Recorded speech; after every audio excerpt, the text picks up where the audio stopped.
Welcome to the Hyperpolyglot Activist, Learn Languages, Make a Difference. My name is Dr. Carlos Yebra Lopez, and today we're here to talk with Dr. Usman Chohan from HYPIA, the International Association of Hyperpolyglots, and discuss what is HYPIA Research, a brand new initiative. Stay tuned.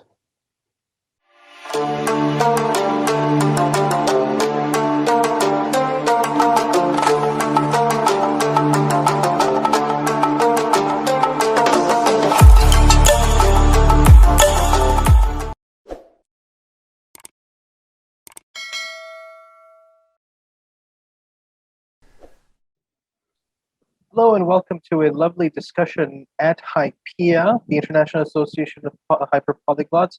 I'm the president, Dr. Usman Chohan, and I have the pleasure of introducing my dear colleague and friend, Dr. Carlos Yebra Lopez, the Hyperpolyglot Activist and Director of Research at HYPIA, to talk today about the emergence of a very important and new branch of HYPIA called HYPIA Research. So welcome, Dr. Carlos Yebra Lopez. Thanks for having me. Let's talk about the emergence of this new initiative and how it came about from your perspective. Tell us about what's going on. Right, so I believe that this is best understood as a combination between our mutual interest in the academic perspective and public outreach initiatives.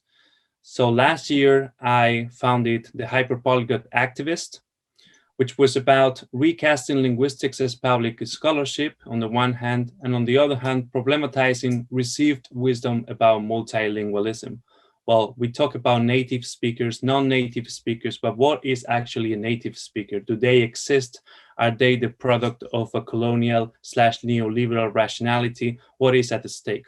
What is the difference between the polyglot community and the polyglot industry? Who benefits from it? Etc., etc. So these are all meta-linguistic questions that I thought would be relevant to pose to society at large. And from the convergence of these two elements, then I came across HYPIA, and especially what caught my attention was the community building aspect of it. So I thought, what if we combine our critical thinking skills at the Hyperpolyglot Activist and the community building aspect of HYPIA? And I think from that convergence, HYPIA Research emerged. How do you see it? Yes, I think it's brilliant that you saw this intersection of the two objectives. HYPIA started out with community building, as you correctly recognized. Then it also expanded onto a second mandate of language preservation, rare languages. This came about 2 years after its original conception, originally 2016. This rare language stuff happened around late 2018. But then I also started to see that there's very interesting questions to be raised about the academic the nature of hyperpolyglots. Hyperpolyglossia is an underexplored aspect of linguistics. And I was looking at it as a non-expert. You are an expert and a true scholar in the field, but I also saw the gap in the literature. So I just decided to write working papers and post them on Social Science Research Network, because that's an area where all sorts of social scientists get together. And I believe that those papers caught your attention. Is that a fair statement? Indeed, you're right. This all began to take shape when I first came across the working papers of HYPIA, where you discuss the notion of hyperpolyglossia from various perspectives: showmanship, economic perspective, gender angle. So that's when I first saw an instantiation, something specific, concrete on how would it look like for us to develop research on multilingualism. Yeah, definitely. And so I think we benefit a lot from having somebody who is far more advanced in the field. Anybody can write working papers for HYPIA who is a member and even a non-member, right? But it's good to have somebody to lead that charge, who has that grasp of the field, who's put in those hours, who's got the doctorate, and that's you. So now you can tell us about how you see this working. How is HYPIA, how does it work, and how can it work? Tell us a bit about that. Yeah, so HYPIA Research revolves around 3 pillars. The first of which is the study group/seminar. This is a meeting we have at the end of each month where we discuss a specific topic of research. For instance, just yesterday we had the first meeting, right? And we discussed who is a hyperpolyglot, what does it mean to be a hyperpolyglot. These meetings last for 2 hours, and as I said, they are each month. They start with a presentation by a HYPIA Research member, and then we go into a debate, and then we discuss what the next topic is going to be about. In addition to this study group or seminar, we have a conference that we're planning to do. And so at the end of this road, there is a publication. It's a publication of proceedings of that conference, or a monograph on hyperpolyglossia, something of that sort. And what it's important to understand here is that it operates like a matryoshka, this structure. So meaning that each part of the HYPIA research is based on the previous one. So the HYPIA conference is based on the discussions we had at the HYPIA study group and seminar. And the HYPIA publication is going to be based off the HYPIA conference, which is in turn based on the study group and seminar. And what I think is remarkable about this initiative is that it's open to anybody who is interested in research on multilingualism, whether they qualify as hyperpolyglots or not. Meaning you don't need to be a regular HYPIA member for you to be considered for membership in HYPIA Research. Could you elaborate a little bit more on this, please? Yes, I think that distinction is important to make. It's part of HYPIA's inclusivity ethos. So HYPIA has grown a lot since 2016, but the main cohort at the centerpiece is the hyperpolyglots, who go through a process of proving that they are hyperpolyglots, and then they join a community and they participate to the degree they want. But outside of that central circle is an adjacent circle in this Venn diagram, much smaller, is the rare language specialist who may speak just one, but it's rare, and they can be HYPIA members. But oftentimes I've found, oftentimes means, about 30 to 40% of rare language specialists also happen to be hyperpolyglots. So this is how those intersect. And the third intersection is now that you could be a scholar of hyperpolyglossia and be a HYPIA member. Some people may well be hyperpolyglots as well as scholars of hyperpolyglossia. And the first example of that was you and me. Right. And then it's expanded to that. So far, my understanding is that most of the people who are HYPIA research scholars are also members, but we expect this to expand. Is that a fair statement?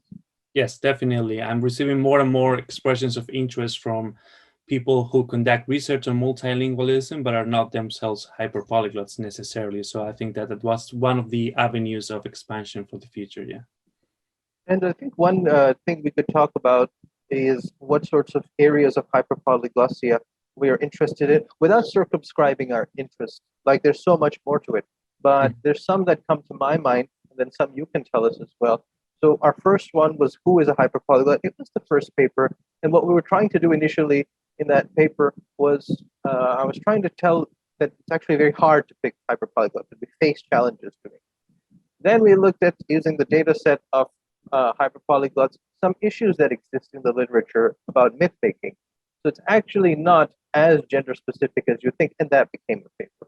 Similarly, we found that there's a neoliberal logic that drives people towards a utilitarian purpose. Oh, I learned these because I can make money from it or do a job. That became a paper. And so you see that a lot of it is in the societal context, the intersection of society and linguistics, sociolinguistics, but our data set tends to be richer because we have 200 plus members. So those are some issues. And what are some issues now that you see could be interesting for us to explore? So I think that in principle, anything that is linguistic related goes, but in practice, multilingual and social linguistic topics are more prevailing. And so, for instance, why do we not think or dream in any given language? Why the category of native, non-native speaker is hardly scientific? These kinds of questions are transversal to many languages and recurring in the polyglot community. And I think it's important to establish the difference between thinking about these questions and conducting research, systematic research about them. So whereas most people have their own intuitions and feelings about these issues, very few of them have conducted systematic research and discussed that with their peers. And that's what we're trying to do in HYPIA research, to fill that gap, right? Yes. So for example, in the seminars, we're going to have our second one soon, next month. You have asked the speaker who is taking charge, one of the members, to actually bring materials for us to read in advance, which is kind of like a rudimentary literature review. So Yeah. actually doing the research to see what is being said. And then we discuss our perspectives based on that. So a deductive approach, which is the simple way to go. This is what they say. Does it apply to our context? And later, I think we would like to go towards inductive processes. So we use our hyperpolyglot context to then push the research out there, the boundary of it, like true scholars. Right? Yeah, I think at any rate, what's key here is that HYPIA research is member-driven. So whereas there is a general set of topics that might be of interest, ultimately what determines what topic is going to be discussed is the interest of members. That's why we reflect that interest. So we have a questionnaire to become member of HYPIA Research, and we're going to talk about this, right? And based on the information provided from each member, we determine a set of topics that might be of interest to all of us, and then we vote on those. And then the most voted topic is going to be the topic that is discussed in the next meeting. So whereas our topics touch on general topics of interest, ultimately what counts is what are you interested in? What can you conduct systematic research on? Yes, and I think we should talk a bit about the questionnaire that people have to fill out. The best way for them to get a hold of it is to reach out to HYPIA or to reach out to you personally and to get a copy of it. The most important question on the questionnaire is, number one, what are the areas of interest to you? Would you talk a bit about the questionnaire overall? Yeah, so anybody who is interested in joining HYPIA Research can do it in two ways. They can send us an email to contact@thehyperpolyglotactivist.com or at membership@polyglotassociation.org, or to send us a private message to our inboxes in Facebook and Twitter. These are the options. Now, once you do that with your expression of interest, we will send you an application questionnaire. Within that application questionnaire, we will ask you to rank in order of interest your topics of choice. And then you can also add on top of that where you come from, what your angle is, what you're particularly interested in, etc. And based on those research preferences and skills, we will determine whether you are invited to join us as a HYPIA Research member and what topic might be also of interest to all other HYPIA Research members, so that is discussed at one of our study groups.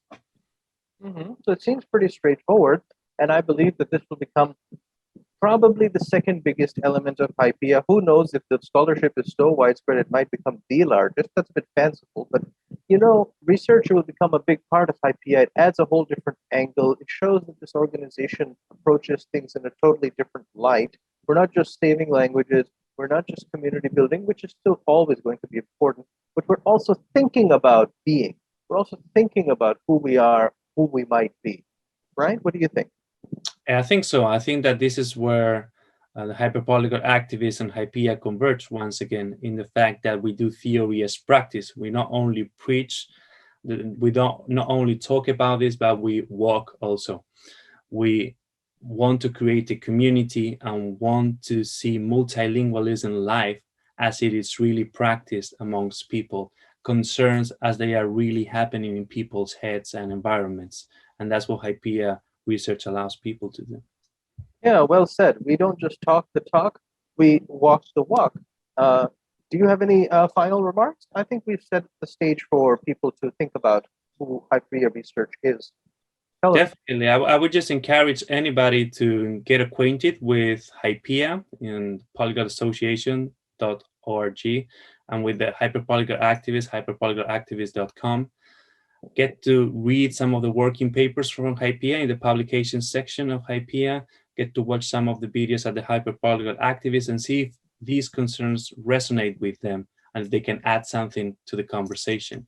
And if that's the case, then by all means, contact us, send us your expression of interest, and we'll take it from there. Perfect. I think that's an excellent summary and a way forward for the public that is interested in engaging with HYPIA Research. Thank you, Professor Carlos Gebra Lopez, for your time. I appreciate it very much. Thank you so much, Dr. Usman Chohan, for having me, and I look forward to collaborating further.